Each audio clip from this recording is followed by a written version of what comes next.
What is up, everybody? Welcome to the Awakened Consciousness Podcast, Episode 2. My name is Zen. Love, light, and laughter be with you all. Taisha Intadoye, Taisha Intadoye. Today's podcast episode is Feel It Real, Why Hustling Blocks High-Level Manifestation. So, a lot of people struggle with what's called the imposter syndrome. I was having a conversation with one of my coaches about this, and I'm like, why is it that certain people seem to hit like six figures and seven figures more effortlessly than others? Is it like a frequency thing? Is it a trust fund thing? Right? And this podcast and all the episodes moving forward are really for the 6-7 figure, entrepreneurs, coaches, athletes, and founders who are ready to move from like that grind state into a flow state. And the big idea behind all of this is most people block their own manifestations by efforting and overcompensating in what's called the third dimension, instead of already just embodying the outcome. So what you're going to learn today is how to apply Goddard's feeling is the secret to business, and why hustling often delays your manifestation, and how to shift into high frequency execution. So you need to feel your manifestations before they actually can materialize in your reality. And I think that this is the main place and the biggest place where people go wrong is they're looking to see it. They're looking for the results. They're looking for the material, right?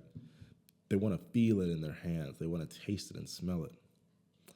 But according to Goddard, and according to the sacred teachings of Yeshua and the sacred laws of one, this is not an emotional drama. This is a vibrational state of having. Okay? Feeling is the secret. It's not emotion and it's not logic. It's feeling. You have to feel and embody that. And for me personally, that's something that I struggled, I think, with for most of my 20s. You see a desired outcome, you see a result, you see that beautiful girl, you see the nice car, you see the vacations, and it looks amazing on the surface. Like, fuck, man. If I had a life like that, I would be in absolute bliss. But you don't see the fights.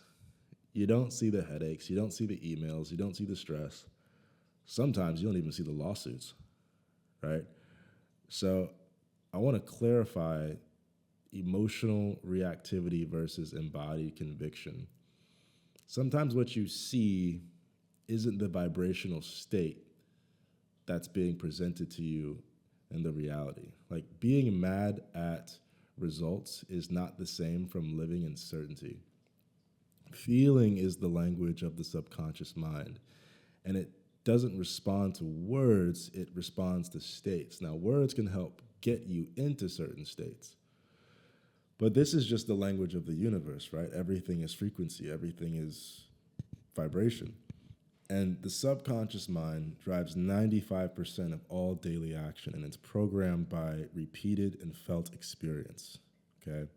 And I want to introduce you guys to this idea of the emotional atmosphere that you carry and how that becomes your energetic signal. If you carry the frequency of I can't do, we can't do, I don't know, we can't, the field is going to respond to that, all right? A coach that's grinding with content and outreach, but they're secretly anchored in fear and rejection. Oh, what if my clients don't like me? What if this falls apart, right? That's the emotional atmosphere that you're setting. And subconsciously, that's what's going to materialize in front of you. And this is why your manifestations don't stick or that they don't work. Okay? Look at your belief system. Ask yourself why you believe that. Okay? That's the energetic frequency, which leads people to fall into what I like to call the hustle trap. Over-efforting to compensate for disbelief in your power. You're hustling super, super hard. We have to, you know what I mean? Like, what you're saying to yourself really is that you're not worthy of this power. And you overcompensate because of the subconscious disbelief in your own power, which is fucking crazy.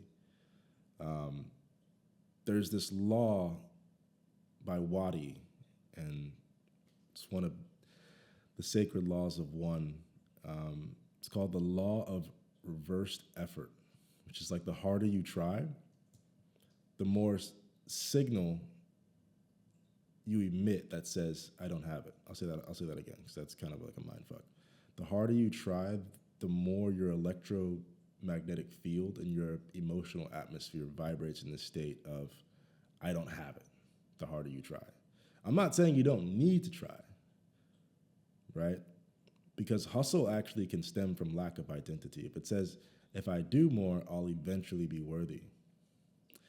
And Yeshua, Goddard, Krishna, all these people, they never really had to hustle. They assumed, and then they watched the bridge unfold. Athletes who burn out because they train to prove and not love of mastery, right? Practice does make perfect, but there needs to be an admiration in a relationship with the love of process and not love of outcome. And people burn out when they fall in love with outcome and not love of process. When you fall in love with process, success is almost completely inevitable. And the masculine wound is proving self-worth through output. Hustle becomes kind of like this spiritual bypass, okay? And I think a great example of this is when you go through any kind of heartbreak. And I'm not just talking like in relationships.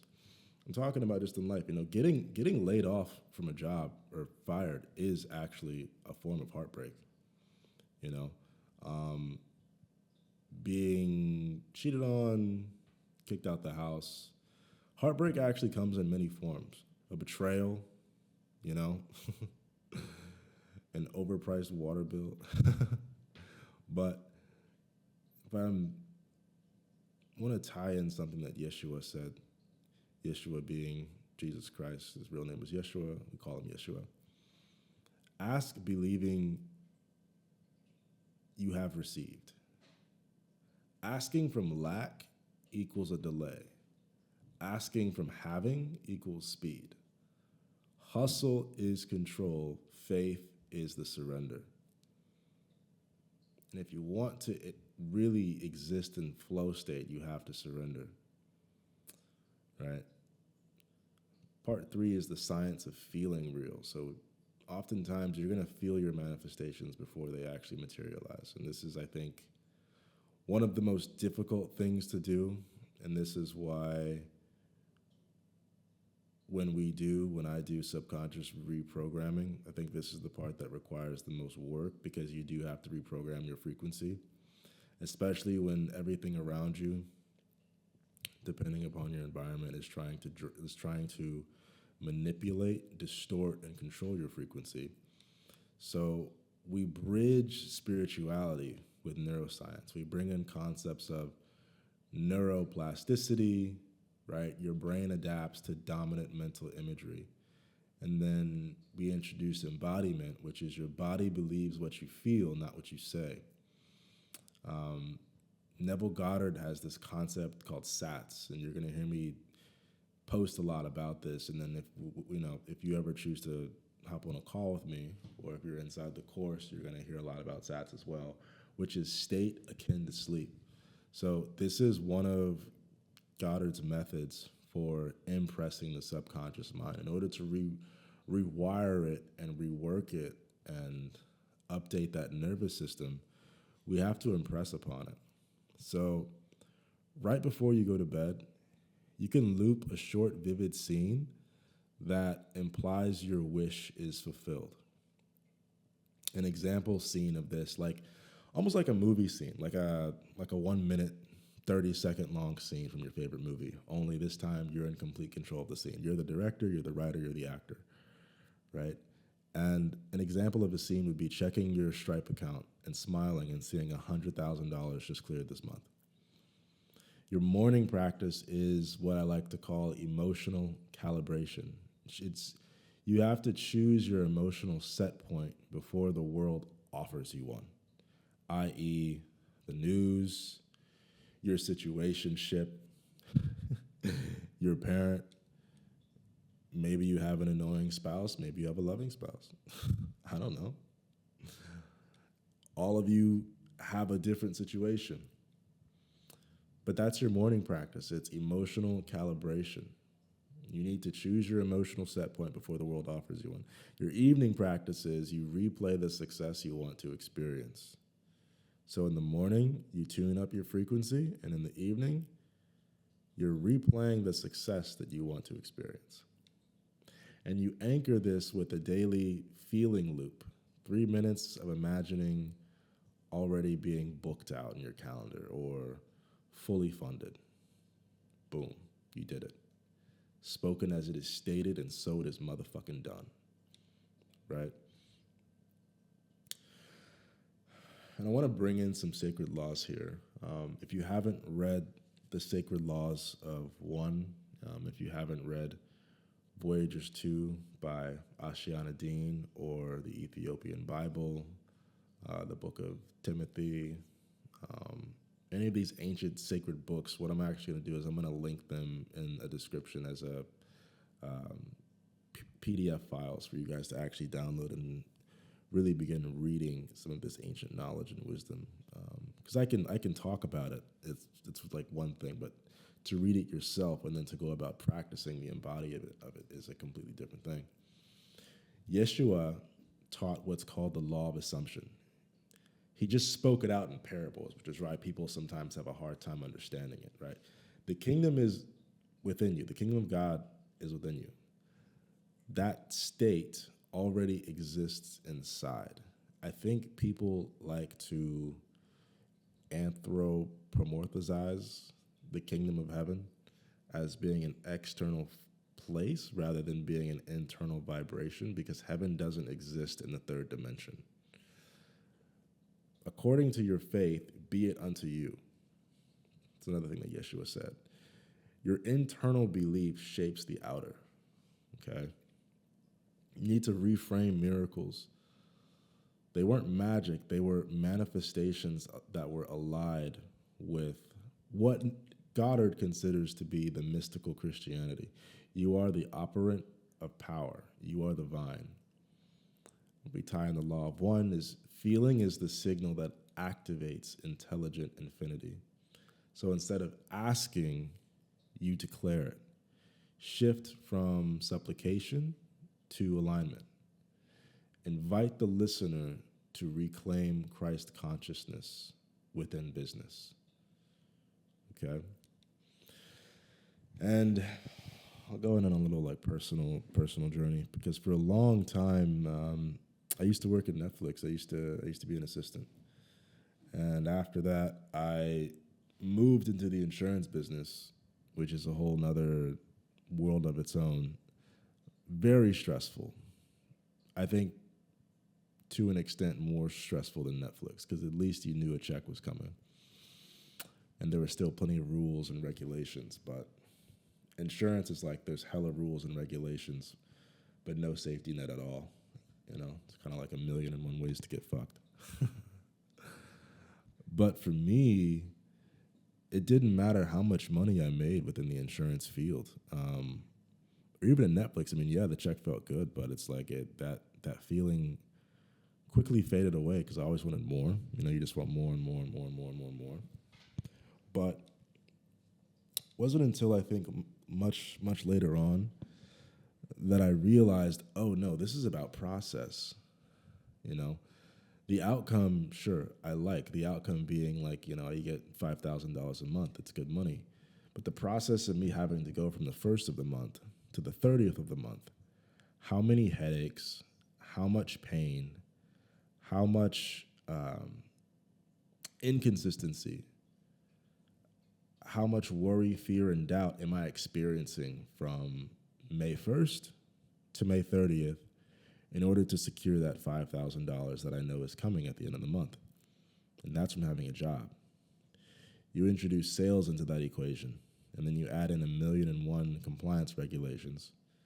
And then, even after you make the sale, there's no guarantee that they will get approved. So you're not even truly being rewarded for all of your efforts. And that can eat you inside slowly but surely, right? So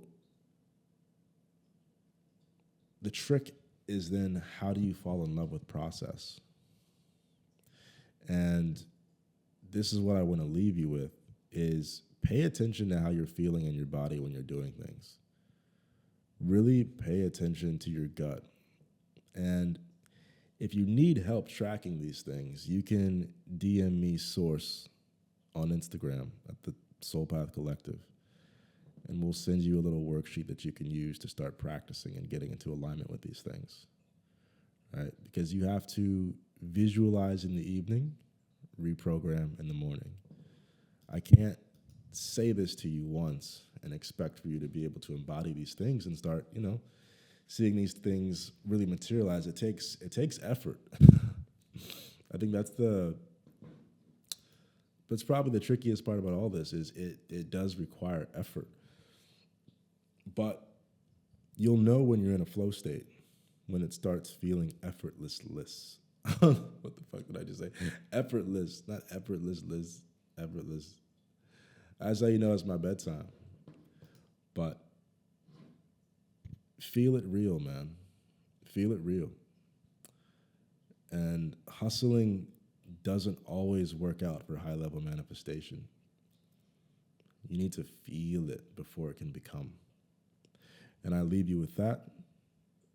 Thank you for tuning in to the Awakened Consciousness Podcast, Episode 2. If you like this episode, please subscribe to our channel, follow us on Instagram and Facebook, and pick up a copy of The Frequency of Love. I'll link that out in the description, as well as some sacred texts for you guys to dive into. My name is Zen. Until next time.